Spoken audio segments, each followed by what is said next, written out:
Some good old Hereford bass, baby. What is going on, everyone? My name is Zigablaze, aka Little Baby Walnut, and welcome to my first live commentary in as long as I could actually remember. Let's get it. I'm so excited. So today, holy crap, the game volume. We need to locate a bomb. Is that loud? Alright, let's try that. Sorry, I turned it down a little bit. We'll see if that's too loud or not. It shows that the game volume is peaking like crazy, but we'll see. We'll see. I'll have to watch this back afterwards. But anyways, welcome to the video, guys. As you guys can probably tell from the title of today's video, I'm going to be talking about the new Operation White Noise information that we got just a couple days ago, actually. It revealed all of the new operators, as well as some other changes that are coming to Rainbow Six Siege that I think is really cool. And I mean, basically, just while we're playing here today, I wanted to talk to you guys about it. So first off, let's go through the operators. The first one that really catches my attention is Zofia, and she's going to be one of the two new attacking operators. And she's actually, all right, that's so loud. Hold on. Let's turn that down a little bit. Actually, let me just go in here and go to audio, master volume. It's not even at 100. Oh my glob. All right. So yeah, the first attacking operator, her name is Zofia, and she is basically like a combination of Ash and Ela combined. Like, if I had to combine her, or say that she's two different operators in one. Where's this camera? I haven't played Hereford Bass in a while. Leave me alone. Hey! Okay, there we go. So, she is a 2 armor, 2 speed. She has, I believe, an LMG with 150 rounds as one of her primary weapons. I'm not sure of all of her weapons. This is me just kind of going off the top of my head here with my knowledge of what the DLC has. And she has a double barrel grenade launcher. So this thing is going to be able to shoot 2 impact grenades, as well as 4 concussion mines. And yes, you heard me right. I saw his leg clip through the wall there. Yeah, you heard me right. 4 concussion mines. That's not a joke. Does this work? Can I? That would have been crazy.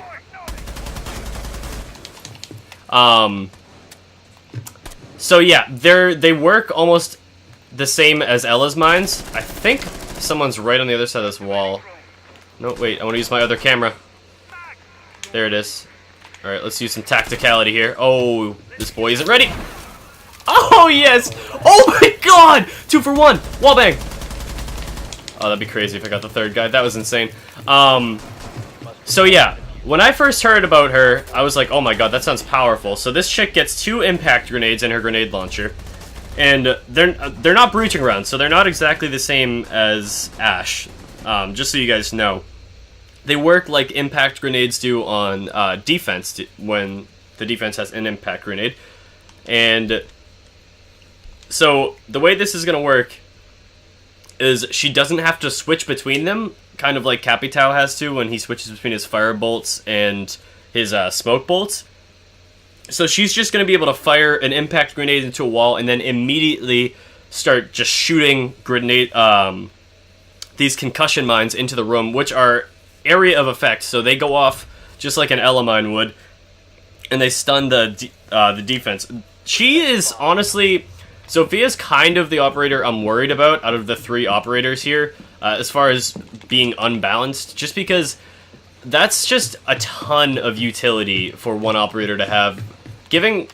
She has Claymore as one of her gadgets, and I'm not sure what her other gadget is. I want to say breaching charges, but I could be wrong there. Don't take my word for it.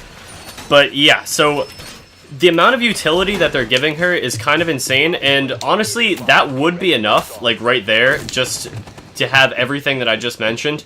But on top of all of this, she gets the same pistol as Ela, because they're sisters, with the red dot sight. And she is less affected by Ela's stun mines, because they're sisters, so that if you get hit by a Grismot, it won't affect you nearly as much as if you were any other operator on offense. And to top it all off, this is the cherry on top right here, guys. She is able to revive herself if she goes down. So if you go into the down but not out stage, you... Where is this person breaking in? Is that second floor? I'm not sure. I think they're about to rush downstairs. Hold on. Let me just do this.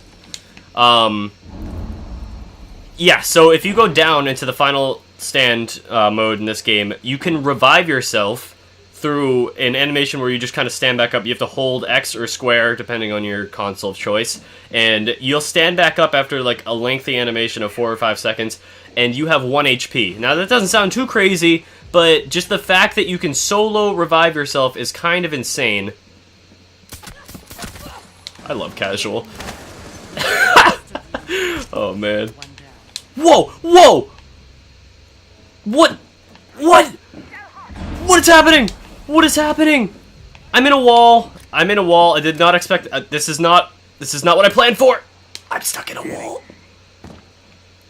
I just... Guys. Team.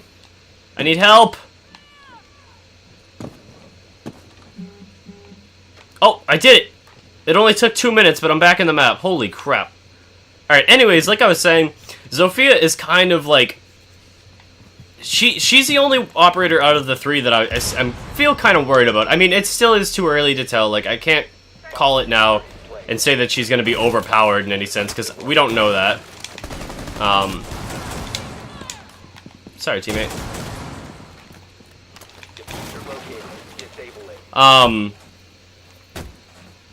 So yeah, I'm just worried about her utility. Like, I feel like she might be a little too strong with the 4 concussion grenades opposed to just having 2 and 2, like I thought she would originally, but we'll have to wait and see. Next operator that I wanted to discuss was Vigil. Now, Vigil is definitely someone who caught my attention, and I think he's a very interesting operator.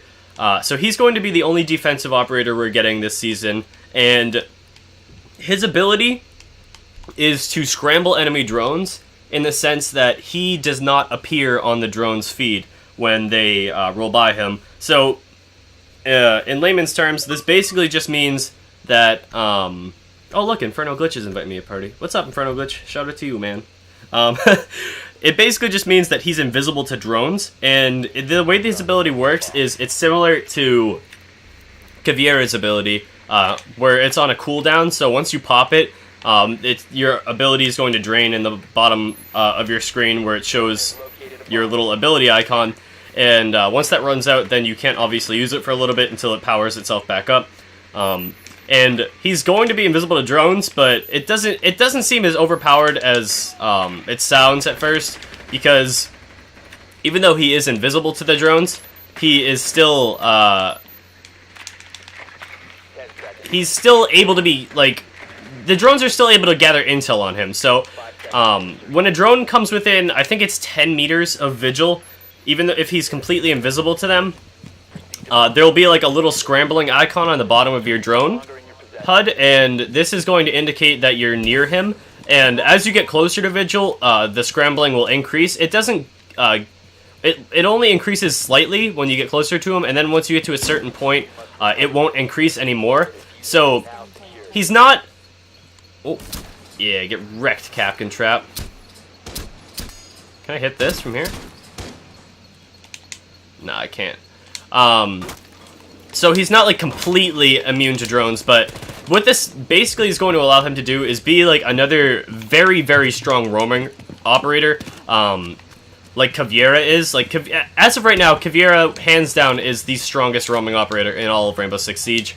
I can say that with confidence. I've logged multiple hours as her, and I'm a Caveira main on my PlayStation account. So yeah, she's just insanely strong because she can reduce her own audio, but Vigil, the biggest thing that counters roamers... Anyone in here? These guys not on the objectives? Where are they? The biggest thing that counters roamers is drones. Where is this guy? I knew I heard you. And having an operator that basically counters your own counter, in a sense. I know that sounds kind of weird, but Vigil is going to counter drones, which are the biggest thing that goes up against him. And that's going to be very strong for killing the clock when it comes to like running the timeout on the offensive side. So because they're going to have to look for you. If they don't know where you are, you're going to get a lot of free kills. IQ's looking sexy right there. So if the enemies drone you out, or they drone out a room that you're in as Vigil, and you hear that drone coming and you pop your invisibility, if that drone doesn't see the scrambling icon on their screen, so like if they don't get within 10 to 12 meters of you, you're effectively completely invisible to them and they have no knowledge that you're inside that room. So at that point, you're going to be getting a lot of free kills. I'm just going to go recruit so I don't get team killed. I know how this works all too well. Alright, that's fine. Okay, right there, that's good.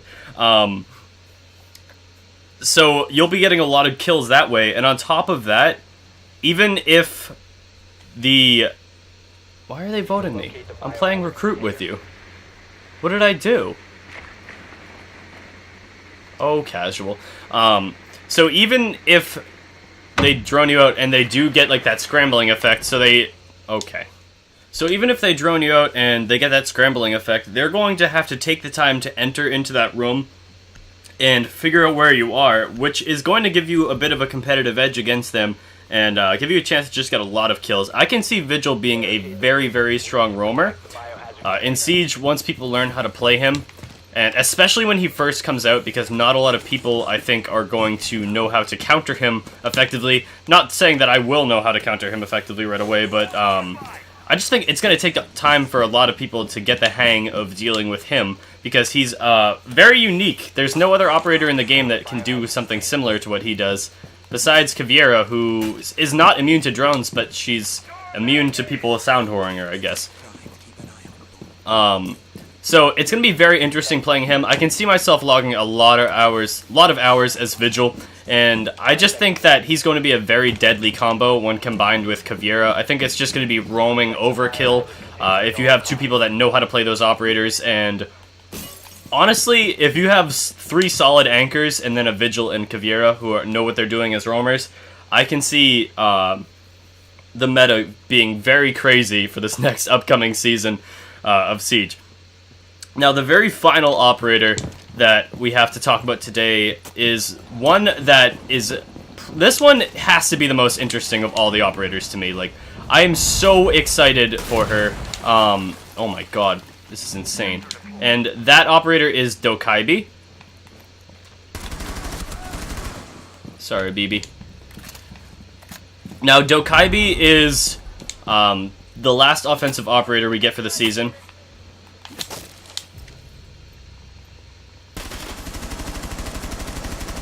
Oh my god, I have awful aim right now. And Dokaibi is going to... She is a hacker, so she's going to be able to pull out her tablet, and that's going to allow her... Nope, no one's in here. To access the defender's cell phones, which they use to look at drones in Siege, and it's going to let her call them their cell phones, and she's going to act almost like Legion on attack. Look at how bad my aim is.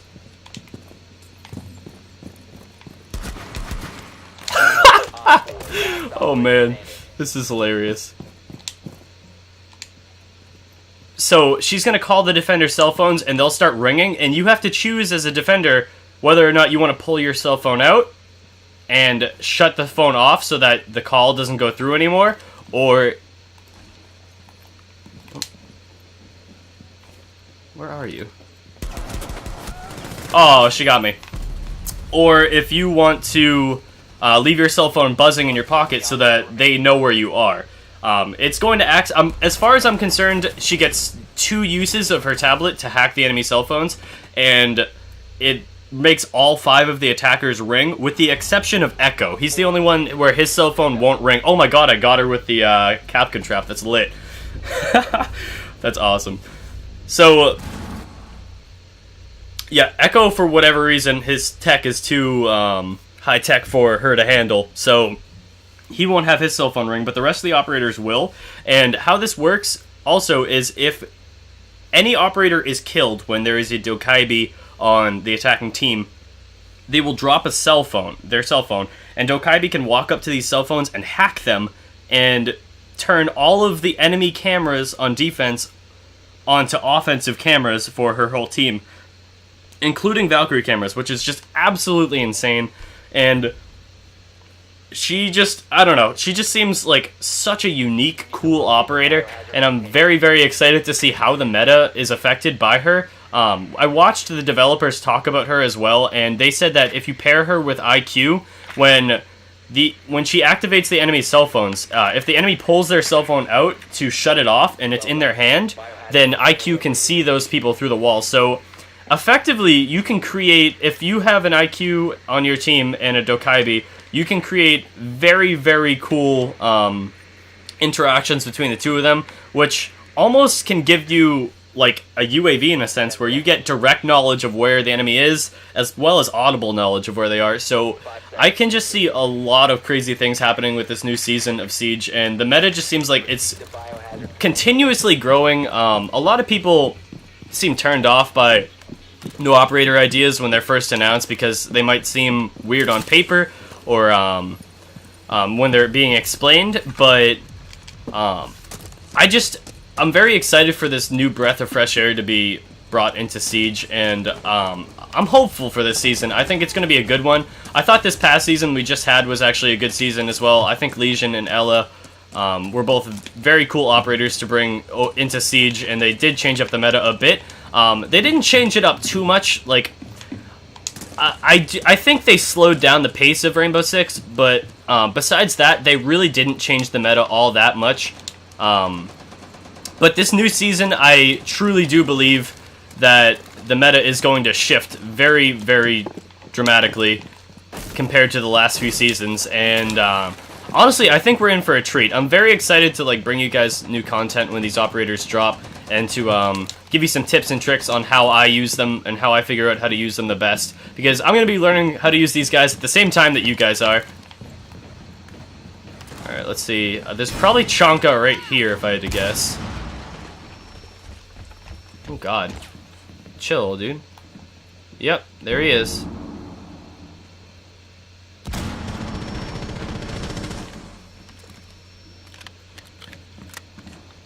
See if I can blow him up. This has been the best couple of games of Siege in the longest time.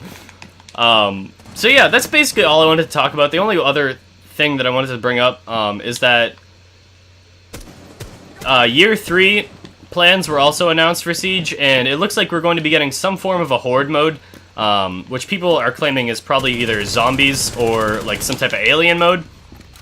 I think it's kind of cool. It's not, I mean, I said a while back, I think Siege should have some type of zombie mode. I think that would be cool, with how the destruction works and how building and barricading works in this game. I don't think it's a necessity for Siege. I know Siege is all about the PvP aspect of the game, but it is cool to see that the PvE aspect of it is getting some love too, and that they're finally showing some love to that side of the game. And it's going to be a 4-week event, I believe, which is cool. It just makes me think that there's going to be more future events like this for Siege going forward, which is just going to bring a lot of light to this game and a lot more popularity to it, which is always a good thing, because at the end of the day, even though I have taken a bit of a hiatus from this game, I still love it. It's still my favorite shooter of all time, and it's nice to see that Year 3 is already all put together and that they have big plans for it as well. The very final thing I want to talk about is that the pistol recoil changes are happening with this new update for Operation White Noise, and it's going to make it so that your pistol doesn't bounce like crazy when you're firing it anymore, and you're able to keep track of your targets better, as well as the fact that they're not restricting the fire cap or the fire rate cap as much on the pistols, which is a really cool thing for someone who has a fast trigger finger, because it's just going to increase the time to kill on the pistols and make them much more viable options. And I love using pistols in video games, especially Caveira's pistol, so it's going to be cool to see how all these changes play out once the game finally drops. But yeah, that's the end of what I had to talk about with you guys today. It's a pretty lengthy video we had here with some funny moments in it, which is pretty cool. I'm just hoping the audio comes out well for this, because I haven't used my Elgato to record something in a long time, since the dinosaur ages. But let's see if this kid clutches or not, because we might have one more round on our hands. Yeah, it looks like we got one more round to play out, so let's get it. What is this man doing?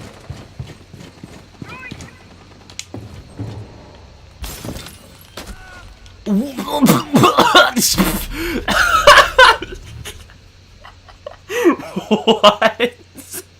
What? Okay, you know what? We're calling it there. I hope you guys enjoyed this episode. Well, I say episode, but I don't know. Maybe this could be an episodic thing if you guys want something like this. Let me know down in the comment section. But I hope you guys enjoyed this commentary of Rainbow Six Siege and my thoughts on the new operators coming out for Operation White Noise. I hope you guys all have a wonderful and safe rest of your night and a great day tomorrow. And as always, I will see all of you beautiful faces later. Peace out, guys.